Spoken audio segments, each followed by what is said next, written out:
Hello viewers, आज की इस वीडियो में हम लोग अर्टिकेरिया जिसे हाइव, शीत पित्त या पित्त उछलना कहते हैं, इसके आयुर्वेदिक चिकित्सा पर बात करेंगे। आयुर्वेद में अर्टिकेरिया को शीत पित्त उदर या कोठ नाम से बुलाया गया है। आयुर्वेद में इसके लक्षण क्या बताए गए हैं तो उसके लिए बोला गया वर्टी दस्त संस्थान शोथ, यानी कि कीड़े के काटने के बाद हमारे चमड़े हमारी स्किन पर जैसा लालपन या सूजन पाया जाता है, वैसा ही कुछ इस अर्टिकेरिया शीत पित्त में भी पाया जाता है। इसके अलावा इसमें बोला गया कंडू बहुल, यानी कि इसमें बहुत ज़्यादा ईचिंग, खुजली होती है। इसके अलावा इसमें तोत बहुल, बहुत ज़्यादा दर्द होता है, छर्दी यानी कि उल्टी होती है, ज्वर यानी कि बुखार होता है।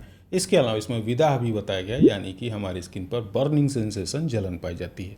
अब आयुर्वेद के अनुसार ये शीत पित्त होता क्यों है, तो गलत आहार यानी कि खराब डाइट और गलत विहार यानी कि गलत लाइफ स्टाइल की वजह से हमारे शरीर में जो 3 दोष पाए जाते हैं, वात पित्त कफ, उनमें कुछ ऐसे चेंजेज होते हैं, ऐसे बदलाव होते हैं जिसकी वजह से ये शीत पित्त हमारे शरीर पर दिखाई देता है।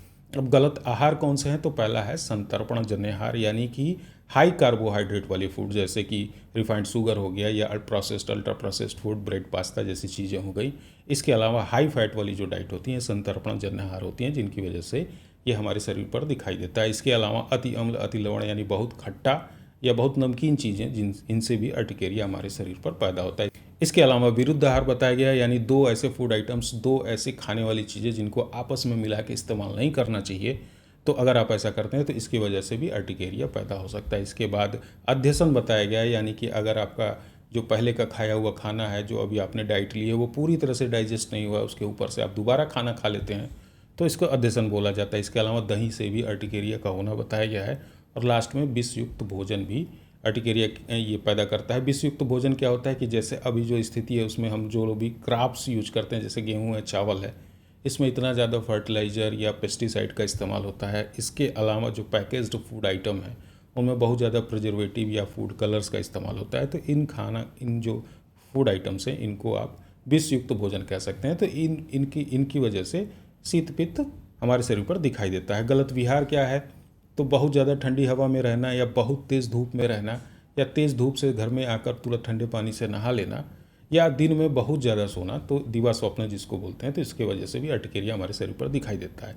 जब हम लोग इन गलत आहार या गलत विहार का प्रयोग करते हैं तो हमारे शरीर में वात और कफ की वृद्धि हो जाती है और वो पहले से बढ़ा हुआ जो पित्त है उसके साथ मिलकर पूरे शरीर में फैल जाता है और फिर पूरे शरीर में हमारे शीत पित्त जो है वो दिखाई देता है। अब आयुर्वेद में शीत पित्त की चिकित्सा कैसे की जाती है, तो पहली जो सबसे श्रेष्ठ चिकित्सा बताई गई है वो बताई गई है निदान परिवर्जन, यानी अगर आपको अपनी बीमारी का कारण पता है तो उसको हटा दीजिए, आपकी बीमारी खुद ब खुद ठीक हो जाएगी।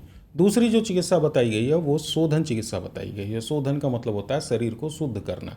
इसके लिए पंचकर्म का प्रयोग किया जाता है। शीत पित्त में मेनली वमन, विरेचन और रक्त मोक्षण का प्रयोग किया जाता है। लेप उपटन का भी प्रयोग किया जाता है। शोधन कब करते हैं, तो या तो आपकी बीमारी बहुत ज़्यादा पुरानी हो, वो 2-3 साल 4 साल से पुरानी हो, या आपने खाने वाली दवाइयाँ बहुत प्रयोग कर ली हैं और अब आपकी बीमारी नहीं ठीक हो रही है, तो उस कंडीशन में शोधन चिकित्सा की जाती है। शोधन के बाद आता है समन चिकित्सा। इसको कब प्रयोग करते हैं, तो या तो आपने शोधन करा ली है या आपकी बीमारी अभी नहीं है, बहुत पुरानी नहीं है, तो वहाँ समन चिकित्सा की जाती है।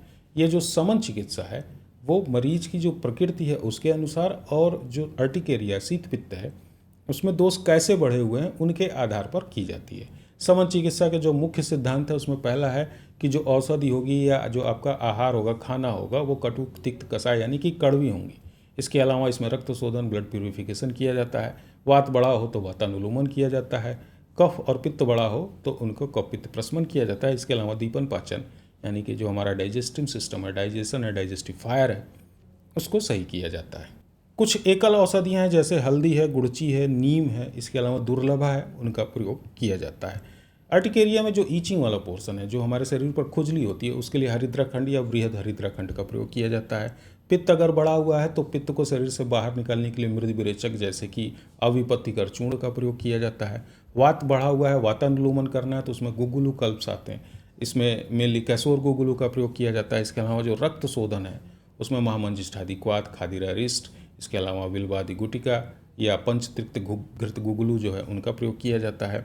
और जो दीपन पाचन वाला काम है इसके लिए आरोग्यवर्धनी बटी या त्रिकटु का प्रयोग किया जाता है। कुछ टैबलेट्स हैं जो प्रोप्राइटरी मेडिसिन है, कुछ जो आयुर्वेद की दवाइयाँ बनाने वाली कंपनी है वो बनाती हैं, इनमें से ज़्यादा इंग्रेडिएंट्स को इस्तेमाल करके बनाती हैं, जिसमें धूत पापेश्वर का त्वग्रोगजित टैबलेट है, उसके इफेक्ट काफ़ी अच्छे हैं। इसके अलावा अर्टिप्लेक्स आता है चरक कंपनी का, उसका इफेक्ट भी काफ़ी अच्छा है। लगाने वाली दवाइयों में आयुर्वेद में अर्टिकेरिया के लिए जो श्रेष्ठ बताया गया है वो है सरसों तेल यानी सरसों का तेल, कटु तेल। इसको हमेशा हल्का गर्म करके प्रयोग करना चाहिए। इसके अलावा आर्टिप्लेक्स का ही आयल आता है चरक कंपनी का, उसका इफेक्ट भी काफ़ी अच्छा है। डाइट कैसी होनी चाहिए, तो आपको कड़वी जो डाइट है, कड़वी जो सब्जियां हैं उनको प्रयोग करना है, जैसे पालक, मेथी या करेला हो गया, इनका प्रयोग करना है। पुराना चावल आपको इस्तेमाल करना है, नए चावल का इस्तेमाल नहीं करना है। इसके अलावा उष्णरोधक हमेशा थोड़ा सा गर्म पानी ही पीना है या थोड़े से गर्म पानी से ही आपको स्नान यानी कि नहाना चाहिए। अब अर्टिकेरिया एक ऐसी बीमारी है जो आपके शरीर में बहुत दिनों तक बनी रहती है और इसको ठीक करना काफ़ी कॉम्प्लेक्स है, काफ़ी कठिन है। आप चाहे मॉडर्न मेडिसिन सिस्टम से इसका इलाज करिए, चाहे आप आयुर्वेद से इलाज करिए, इसका इलाज लंबा और थोड़ा जटिल होता है। तो आप जब भी अर्टिकेरिया का इलाज कराइए तो किसी डॉक्टर की निगरानी में कराइए। पर अगर आप इलाज के साथ साथ अपना कुछ एफर्ट देना चाहते हैं, आप अपने से कोशिश करना चाहते हैं, तो कुछ फूड आइटम्स, कुछ डाइट ऐसी हैं जो नेचुरली एंटी हिस्टामिनिक होती हैं। उनमें हिस्टामिन जो होता है उनको कम करने के इंग्रेडिएंट्स पाए जाते हैं। जब आप उन डाइट का प्रयोग करते हैं तो नेचुरली आपका हिस्टामिन कम होता है, जिसकी वजह से अर्टिकेरिया खत्म होता है, सबसाइड होता है। तो in natural anti histaminic food के लिए मैं उसको नेक्स्ट वीडियो में आपको बताऊंगा। तो अगर आप वो वीडियो देखना चाहते हैं तो इस चैनल को जरूर सब्सक्राइब करिएगा। तो मैं मिलूंगा आपको अगली वीडियो में। खुश रहिए, स्वस्थ रहिए, मुस्कुराते रहिए।